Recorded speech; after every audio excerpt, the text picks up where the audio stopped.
Hello friends, मी आहे ज्योत्स्ना. माझ्या प्रकम creations and रेसिपीजच्या चॅनलमध्ये तुमचं सगळ्यांचं खूप खूप मनापासून स्वागत आहे. तर इथे आज आपण जाड्या सुकटीची भाजी बघणार आहोत. त्यासाठी मी एक सिक्रेट मसाला बनवलेला आहे, त्याच्यामुळे ती भाजी खूपच सुंदर होते. तर तुम्ही हा व्हिडिओ शेवटपर्यंत जरूर बघा. तर इथे बघा, अशी सुकट मिळते ती घेतली आहे. त्याचे तोंड आणि पायाच्या बाजू सगळे आपण काढून व्यवस्थित साफ करून घ्यायचं आहे. तशा प्रकारे मी सगळी सुकट साफ करून घेतलेली आहे. त्यानंतर आपल्याला एका बाउलमध्ये तिला टाकून घ्यायचं आहे आणि पाण्यामध्ये 2-3 पाण्याने स्वच्छ धुवून तिला भिजत घालून ठेवून द्यायचं आहे आपल्याला. त्यानंतर मी इथे 2 बटाटे, 2 छोटे कांदे, 1 छोटा टोमॅटो, आलं, लसूण आणि थोडासा कढीपत्ता घेतलेला आहे आणि इथे सुकट आपण भिजत घातलेली आहे. त्यानंतर आपण वाटण सगळं छान वाटून घ्यायचं आहे. कांदा, टोमॅटो, लसूण, 7-8 लसणाच्या पाकळ्या आणि 1 इंच आलं आणि थोडीशी कोथिंबीर, असं सगळं आपण वाटण छान करून घेणार आहोत. मस्तपैकी वाटण तयार झालेलं आहे आपलं. इथे मी पॅनमध्ये तेल ठेवले तापायला. त्याच्यामध्ये कढीपत्त्याची 3-4 पानं टाकायची आहेत फोडणीला. त्यानंतर आपण जो मसाला केलेला आहे वाटण, ते वाटण ह्याच्यामध्ये घालून छान मसाला फ्राय करून घ्यायचा आहे तेलामध्ये. तर फ्रेंड्स, तुम्हाला माझ्या रेसिपी आवडत असतील तर माझ्या चॅनलला सबस्क्राईब करा, लाईक करा आणि शेअर करायला मात्र विसरू नका.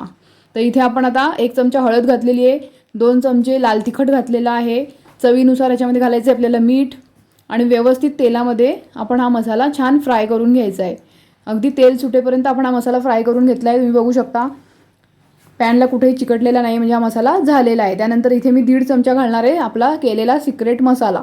त्याची रेसिपी मी शेवटी टाकलेली आहे, तुम्ही पूर्ण व्हिडिओ बघा, तुम्हाला त्याचा मसाला कसा केला ते समजेल. त्यामुळे त्याला खूपच सुंदर चव येते. त्यानंतर आपला हा भिजत घातलेला जी सुकट होती ती व्यवस्थित पाण्यातून आपण काढून घेतलेली आणि त्याच्यामध्ये मिक्स करायची आहे. आणि आपल्या आवडीनुसार आपण ह्याच्यामध्ये बटाटा घालायचा आहे. त्यात आपण वांगंसुद्धा घालू शकतो. तर इथे मी बटाटा घातलेला आहे. 2 छोटे बटाटे मी इथे उभे चिरून घेतलेले आहेत. ते व्यवस्थित आपण सगळं मिक्स करून घेतलं आहे. त्यानंतर झाकण ठेवून ह्याला आधी वाफ काढून घ्यायची आहे, जेणेकरून मीठ मसाला सगळा बटाट्यामध्ये सुद्धा व्यवस्थित शिरेल.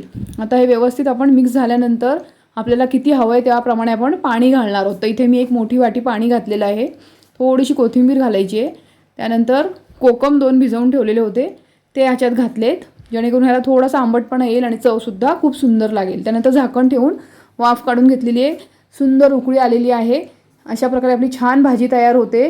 त्यानंतर आपण गार्निशिंगसाठी कोथिंबीर वापरणार आहोत. अशा प्रकारे आपली सुंदर भाजी झालेली आहे. भाकरीबरोबर खाऊ शकतो. तर मसाला करण्याची रेसिपी सांगते. इथे मी धणे घेतलेले आहेत, 4 चमचे धणे आहेत, 2 छोटे चमचे जिरे घेतलेले आहेत.